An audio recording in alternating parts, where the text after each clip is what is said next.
The Holy Spirit is the only one that can take something that's dark and see light and be like, yo, go over there and talk to me.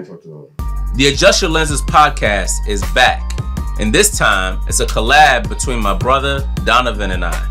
Manna and Adjust Your Lenses presents Daily Bread. See, we've been on a journey.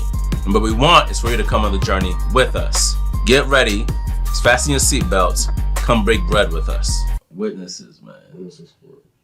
Witnesses, ambassadors. That's the ultimate goal now, man. It's like,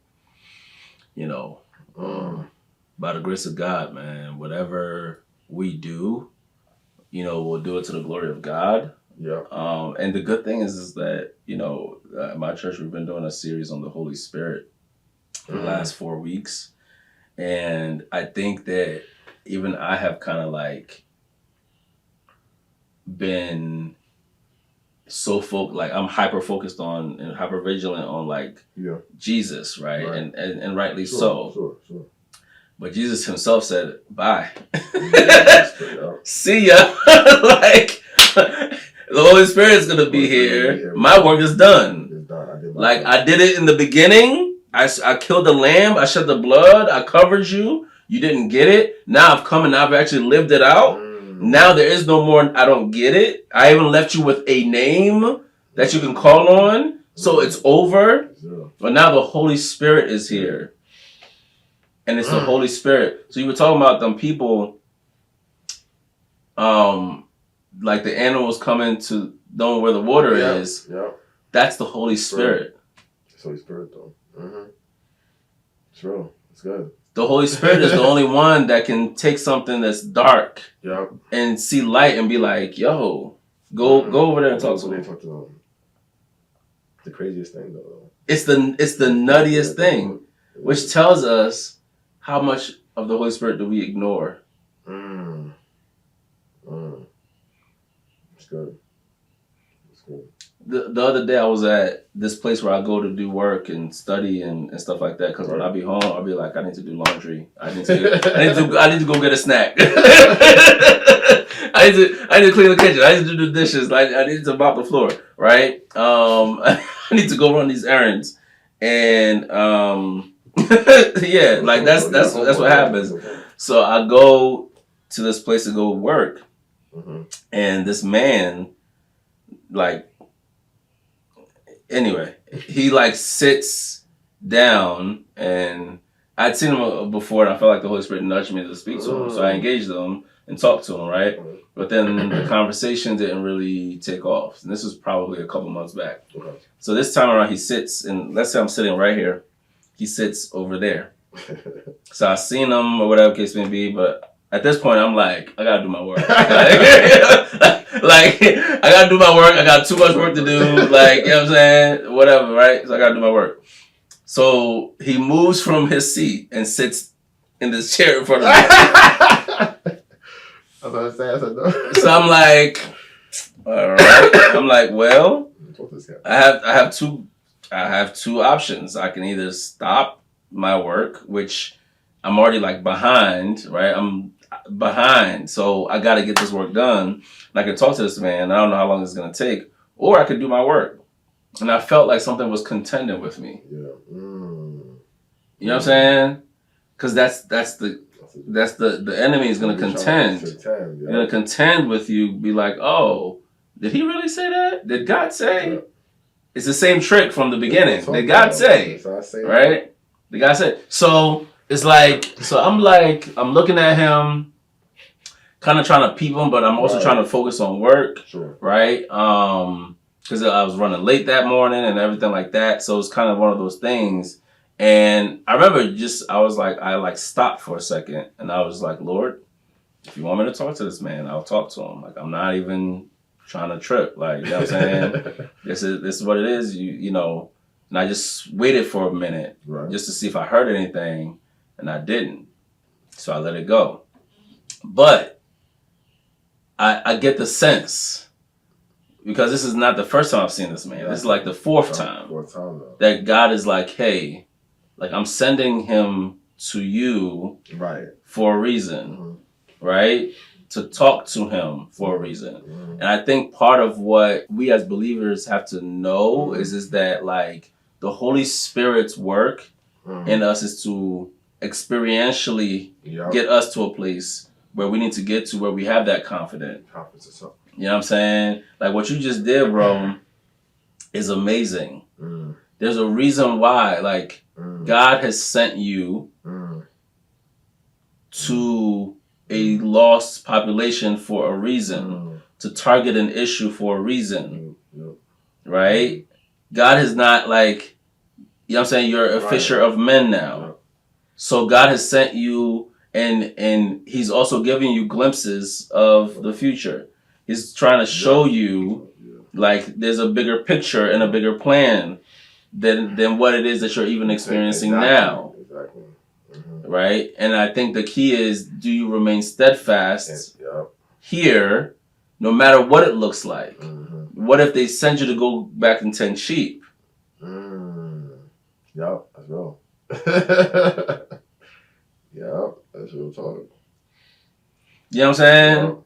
Yup. Like, cause that can happen. That's what happened, exactly. They might send you back. Yeah. It's like, okay, all right, go tend the sheep. And if that happens, do we remain steady? You know, are we able to? So, you talk to that cat? No. I didn't. But I might go there today. Yeah, he'll be back. It's hard though, because it's not like, how do you bring it? You know what I mean? It's probably a different conversation we have. Probably going to get to some point do it, but like, how do you do it? Yeah. What's it? I think there's different ways to go about it. I don't think it's just like a, you know what I mean? Here's the pamphlet. It's not. Not. It's like, because it's also, we know what Christ like. It's about relationship. That's right. It's not just like that's what it is. Just yeah. No, it's like, and really, I think if you do it right, like the relationship is where like both people benefit. Yes. Everybody, you know what I mean? Like it's mutual. It's not just like it's me to you. No, it's like he might have something that you need. That's right. And you don't know yet. That's right. You know what I'm saying? So it's not right. I think sometimes you get there's a lot of people who do it or think that they do it.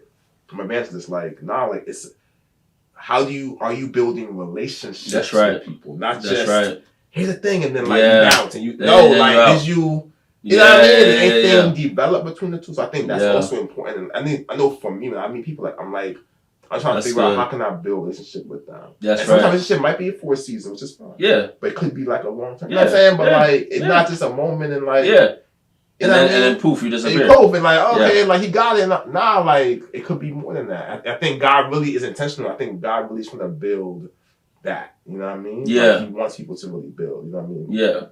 No, that you are like spot on. Like that is that actually is the most, I think, important aspect. Yep.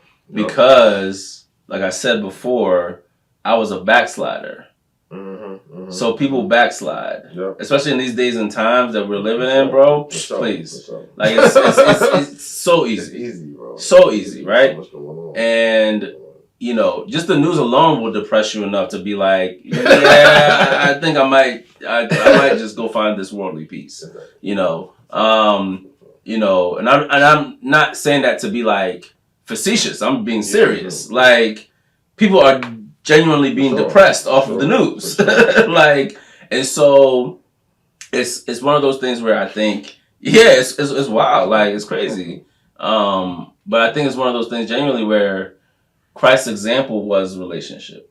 That's what I'm saying. Like, you know what I'm saying? Yeah. He called these 12 disciples and built a relationship with them. Even when his discipleship grew, he was in relationship with these people, right? The women who followed him and took it, relationship with them. And he proved it over and over again when it would say he would go to Lazarus' house and Mary and Martha's house and recline and be chilling and da-da-da. Exactly. Like he built relationship with them. That's why, even the woman at the well, John chapter 4, he could have just been like, yo, I'm Jesus. Like I am he. Like that you're looking for. I am he. Yeah. But he was like, no, I'm gonna talk to you. They converse. And banter with you and go back and forth with you and do all this stuff with you. Oh, yeah, so you must be a prophet. Like, you know what I'm saying? Like, and he's probably looking at her like, if you don't, like, it's just like, what you mean? Like, you know what I'm saying? But he built the relationship. He built the rapport with her. And when she left, she said, come and see. Come and see. Mm-hmm. Right? And so, and she evangelized the whole city. The whole city, bro. And entire city, yeah. Entire city to come to Christ. Mm-hmm. Right? And this is where, to your point about like building that rapport is important. Building that relationship is important because that's what allows it to sustain. Exactly. That's the key. You know, yeah, man. It's wild, bro. Good, bro. Yeah, we good. we good. All right, yo. All right. We just want to make sure that you know, we are being led by the Spirit and we're sharing from our heart to y'all. Because the key is that we don't want this to be just something that, you know, is just like whatever case may be. There's just two guys rambling. No, it's that we're both living, and as part of our journey, right, we want to make sure that you come and break bread with us. You come along this journey with us because we're imperfect people who God is still working on and working, you know, through. And so as we go through our scenarios and situations, hopefully what we're doing is that we're sharing a piece of our journey, a piece of our lives, and how we're living and how Christ is doing some things, many things in us, and we're able to then translate it to y'all. So hope you're blessed by this. Enjoy. Yeah, so I'm Donovan Anderson. It's my brother Samuel, man. Just continue to like be in conversation with us, man. Like drop in the chat, in the comment box. Let us know what your thoughts are. Yep. Shoot questions. Whatever, like we're open to hearing and being in conversation with you, man. I think that's the key. You know, as you guys are following us and listening to us, man, like it's such a privilege to serve you in this way, man. Yes. Peace and blessings, bro, this day. All right.